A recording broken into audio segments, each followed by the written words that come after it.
నటించే ఓ మనిషి స్టేజి మీద నటించు చప్పట్లు కొడతారు. జీవితంలో నటించకు, చెప్పుతో కొడతారు. నిజమే కదా? ఆలోచించు.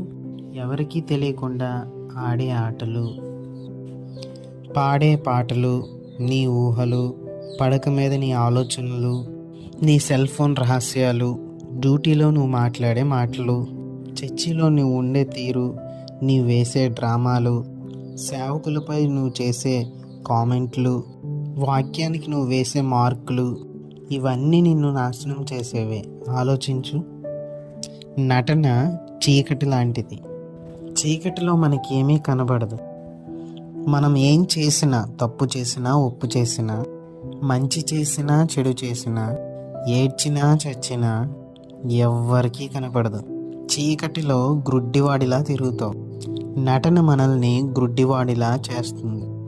నటనలో నువ్వు ఏడ్చినా, నవ్వినా, చచ్చినా నిన్నెవరూ పట్టించుకోరు. ఎందుకంటే అందరికీ తెలుసు అది నటన అని. నటన అంత ప్రమాదకరమైంది. కానీ యథార్థత వెలుగు లాంటిది. వెలుగులో సమస్తము తేటగా కనబడతాయి. ఇప్పుడు నీవు పరీక్షించుకో.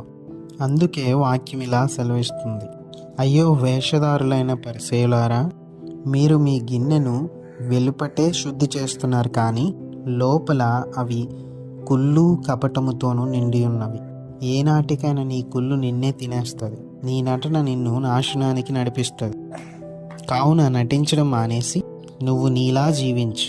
మనుషులు నీ నటన నమ్ముతారేమో, కానీ దేవుడు మాత్రం ఉమ్ము వేసేస్తాడు. జాగ్రత్త కలిగి నీ నటనలో నుంచి బయటికి రా. నటన నరకానికి దారి తీస్తుంది. యథార్థత పరలోకానికి తీసుకుని వెళ్తుంది. నీ జీవితాన్ని క్రీస్తులో కట్టుకో.